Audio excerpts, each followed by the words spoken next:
My name's Adele Onyango and welcome to another episode of Legally Clueless. No, seriously, I have no clue what I'm doing, but I'm pretty sure I'm not the only one. Hey you, welcome to another midweek tease. And before we get to that indoctrinating thing, how's about I tell you some great news?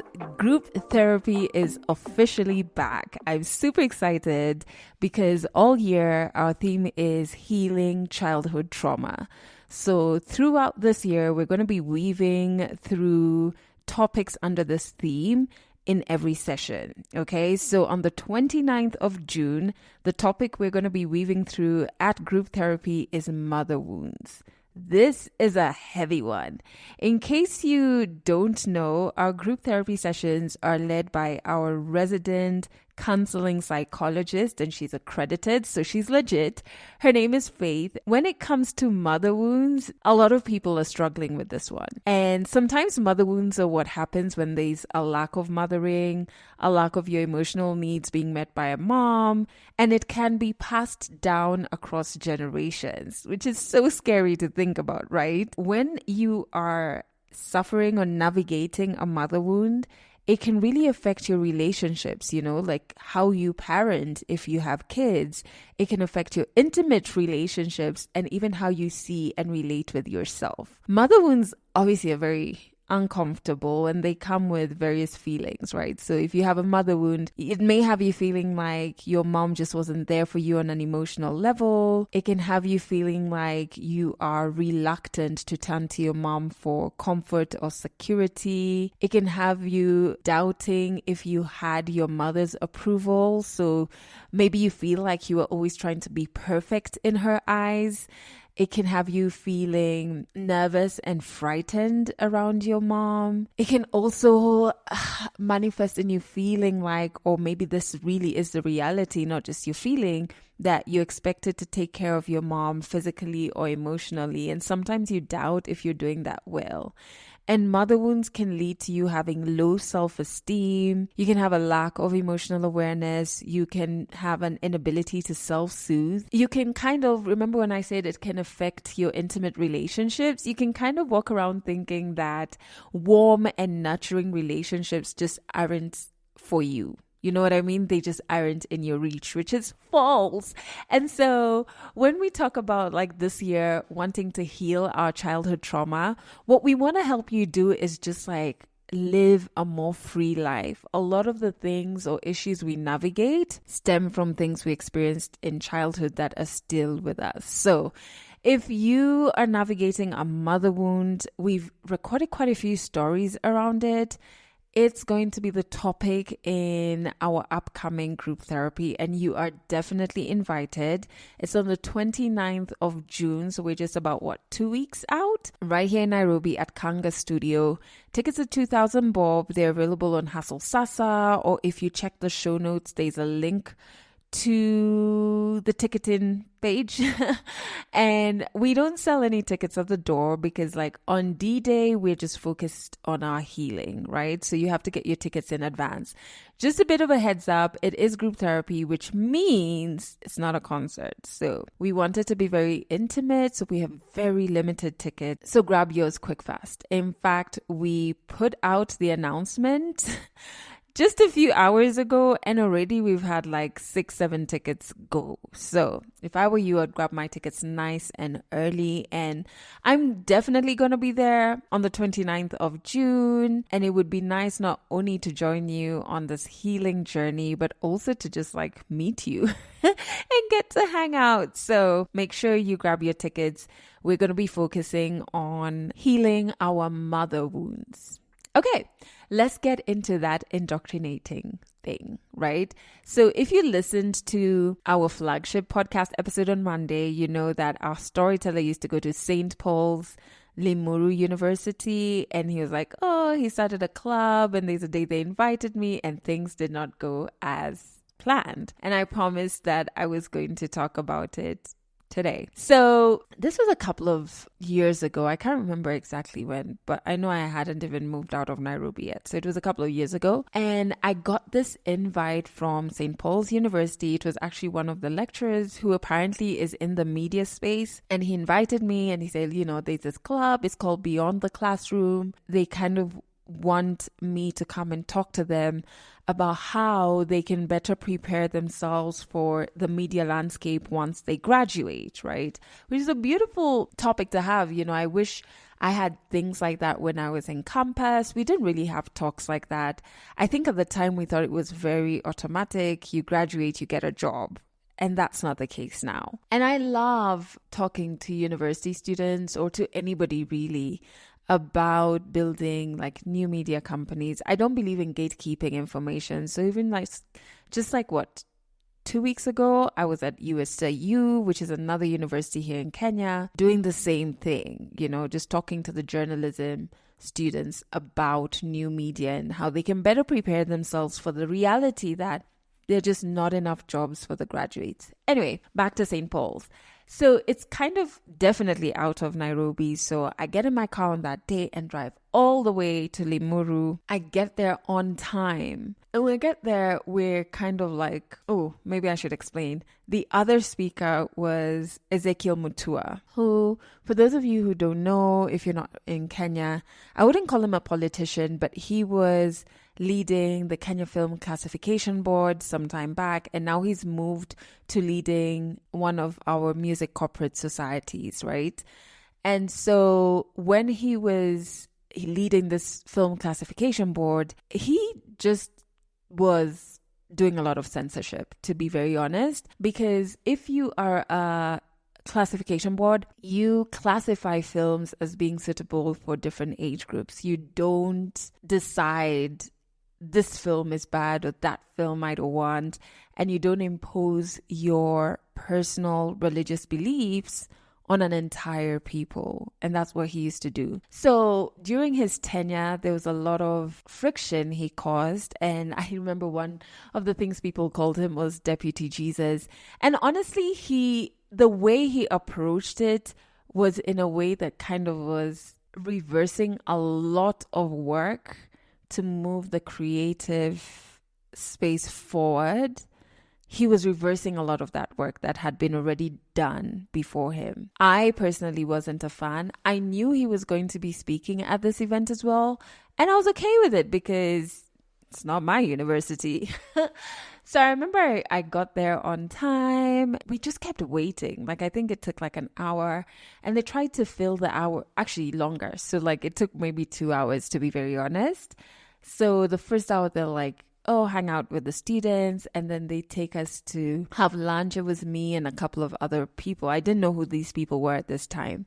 They take us to the staff cafeteria, and we have lunch, and it's great. And then they say, Daktari is coming. Daktari means doctor. And I guess he's a doctor of something based on his educational level. These women I'm with are let's go to the gate of the university to welcome Daktari. And I look at them so confused, what are you talking about? Why the heck would you expect me to go to the gate to welcome? What are you talking about? And I just said, I'm going to head over to the hall where this talk is happening.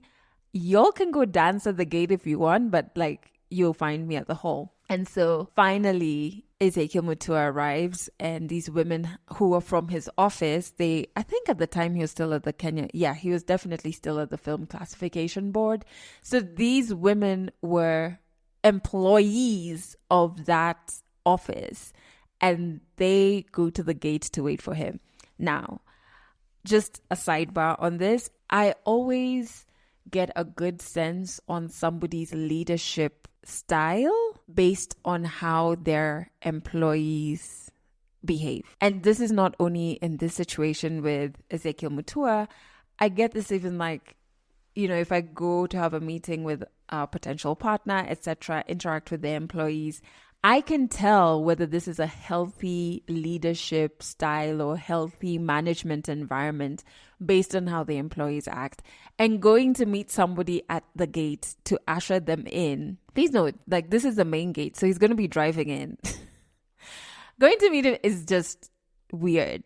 It's just so strange. Like, I lead a team now, and I just would be so disappointed if they felt that they had to do that. Finally, this guy arrives and, he says because of time, he has to speak before other people, which is irritating because we've waited 2 hours already. We're late. So I'm pretty ticked off by that. I just keep trying to tell myself, you know what, you're here for the students. Like, we have this hall full of students. You want to be able to leave some knowledge with them, right? So I sit down and I kind of wait. But also because I know me and him have very different values, I try and keep my distance, even physically, right? Because I'm just like, you're going to speak to these kids about exploring, and they were not only journalism students, they were also film students. I can't remember the number, but they had shot an impressive number of short films just in that hall. And I was like, the work you're doing is actually going to make it harder for these kids to get their work out there and to earn a living from their work. And so already I was just like ticked off by the irony of him speaking. Anyway, so the kids start with some kind of, what could I call it? Like a skit. And at the time, there was a huge wave of a particular genre of music in Kenya called gengetone. And it was really like Gen Zs who were pushing that kind of sound. Obviously, they were like singing and rapping about sex and whatever. But like at that age, it's kind of expected, and there's like a hypocrisy, right, that comes with wanting them to kind of have different subject matters in their songs, right? Anyway, so the skits has these well-dressed kids. I still remember it to date because I thought this is so terrible. These well-dressed kids in like suits, etc. And then on one side, and on the other side, there are these kids who look like run down and like shaggy and not well dressed, and their hair is unkempt and whatever. And so the ones who are unkempt are like ambassadors of gengetone. And when the skit plays out, I can't remember it word for word, but the general notion was like these unkempt gengetone warriors were misled, and so these ones who were dressed in suits and whatever were going to bring these gengetone guys to the light, right? And I just thought, this is absurd, because like you can't control creativity, and it's very wrong to first like to create such stereotypes where if you have unkept hair, you're a certain way, and if you wear a suit and you're clean shaven, then you're a certain way. It's just strange that in this day and age we would be perpetuating those stereotypes. That's one.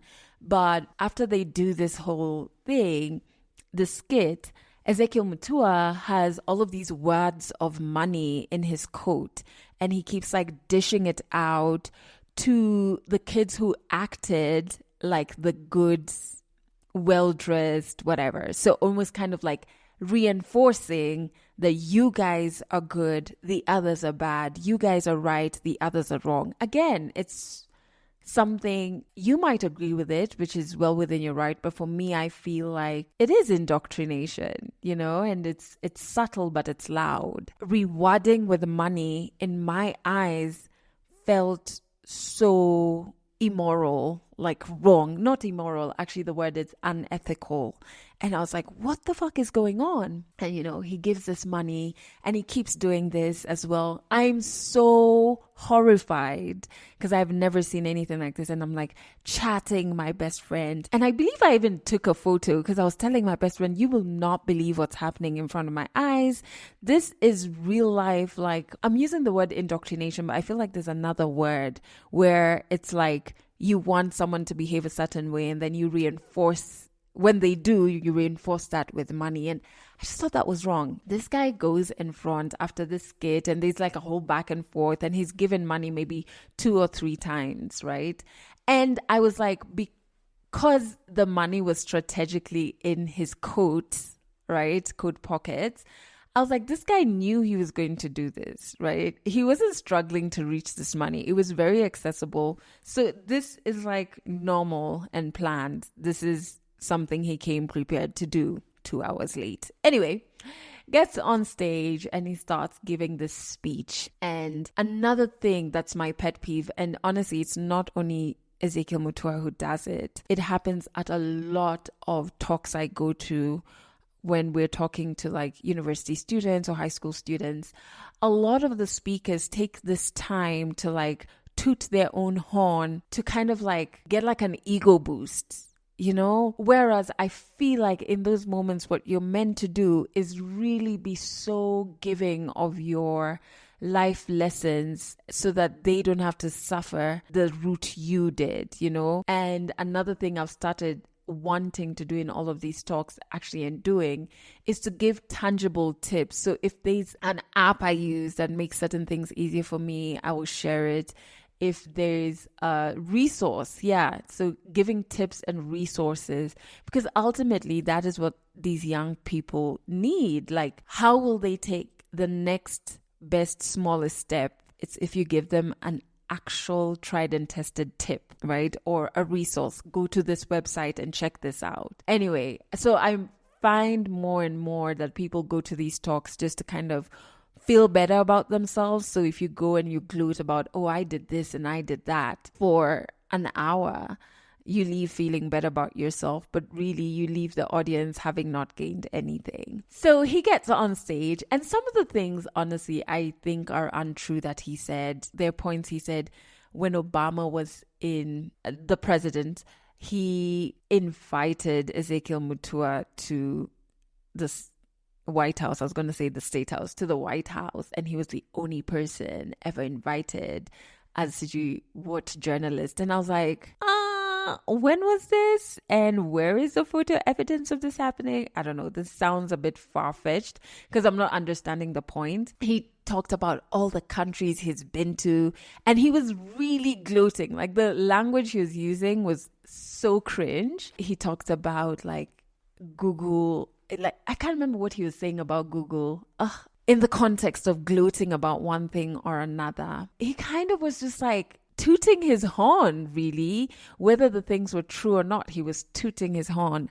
And I just felt like, isn't that sad? You are speaking to a room where I think it was like over 30 short films had been shot by the students in this room. He is, at that time, he was leading the Kenya Film Classification Board. And he gets in front of them, and all he can talk about is all of these things, real or not, and tooting his horn. No once did he give them any sort of resource or tool they can tap into. And I think the more I sat there, the more uncomfortable I got, because I just thought, this is so against my values. Like, I sat there and I was just like, this is against my values. First of all, she like just dishing out money to the kids. You are kind of like anti-Gengetone, and these kids are being indoctrinated to believe this and to kind of uphold these very harmful stereotypes. Again, something that I'm just like, I don't know, this is very problematic to me. And the more I sat there, the more I felt like this is not a space for me. The more I listened to him speak, the more I was just like, this is not a damn space for me. And also, on top of that, remember we started like just over 2 hours late. So I was way off my schedule. And I kind of just got to the point where I was like, Adele, you're an adult. If you don't believe in or agree with what is happening here, you need to get up and get out. And that's exactly what I did. I got up, got out, and I got into my car. I remember one of the students stopping me, and they were like, we understand. He just is going on and he's so behind schedule, and the students are disappointed because they feel like they're not getting any value from his speech. And I just said, yeah, man. And I just don't believe in this, whatever is happening here. I feel like it's so sad that this is happening in a school where we need to be careful what we are teaching this younger generation. This harmful thing is happening to them in the place where they're meant to be safe from this. And it just was so disappointing. And I just got in my car and I left. And I remember calling, I don't know if I called the student or what did I call? Or the lecturer, and I just said, hey, first it was way off schedule. We're now like 2-3 hours behind schedule. And the person who's speaking now, I don't agree with what's happening in that school. And so I can't stand for it. And so I'm out. And I remember a few weeks later, one of the students messaging me about it. And they were like, I'm just so sorry. We are so sad by what happened. This guy's speech, we didn't get anything from it. And I think for me, more than anything, was like, that thing of dishing out money. I don't know. It was so uncomfortable. I can't begin to even explain in words how uncomfortable I felt. I just felt like, oh my God, this goes really against my values. And I was chatting my best friend, just like, am I mad? Or like, I feel really uncomfortable here. I just feel like this shouldn't be happening. And he was like, that is wild. What is that? Why is that happening to kids in university? Anyway, and so I left. I just remember thinking like how, man, like our relationship with money and people in public office, we need to evaluate it. Honestly, it's linked to last week's midweek teas that talked about leadership. It really is. Like I felt like the leadership in the school, so like the lecturers, etc., were just like bending over backwards for this man because he's in a position of perceived power. He was being led to like dish out wads of money to the kids. Why? Because he's in a position of power. And there's this feeling like he's wealthier than us, and so he can do no wrong and be, everything he does is okay. No. It's just a big fat no for me. And I'm really proud of me walking out of that place, and this was way before I got this far into my healing journey where I can say my self-confidence is at a very healthy level. Back then, I think I was just beginning. I was going through all sorts of issues in my personal life. So I look back at that, Adele, and I think, wow, I'm really proud of you. Despite everything you were going through that could make you second guess yourself, you saw a situation that you did not agree with, that you were clear went against your values, and you said, nope, I'm going to walk out of here. Yeah, that was the situation, but I just thought that's one university. And that's just one person in a position of leadership. This probably happens across the board, across different universities. Maybe if it's now someone who's fully a politician, it probably happens even worse. Can you imagine that? And so you start locking or teaching these kids how to accept handouts, and how to not question those who give them money. That's so dangerous because you can see it happening when it comes to like politicians when they're on the campaign trail, right? So that's what happened at that talk. I think going forward, what I normally do, I know I normally do this. If I'm invited to a talk, I'm just like, who else is speaking? And if it's someone that I don't kind of like, their values are not aligned with mine in a very deep way, like I feel strongly about these values, I probably will not be speaking at that event. Not only because, this is a personal decision, but also because I don't ever want to feel that level of discomfort again. Oh my goodness. It felt so terrible. I actually have never been back to that particular university since. And I don't know if I'm going to be back. And I remember saying, I have to be really careful with like religious institutions, because what I witnessed, I was just like, this is just wrong. We're indoctrinating, we're affirming harmful stereotypes, we're teaching these young people something so terrible, and more than that, we're not living them with any value.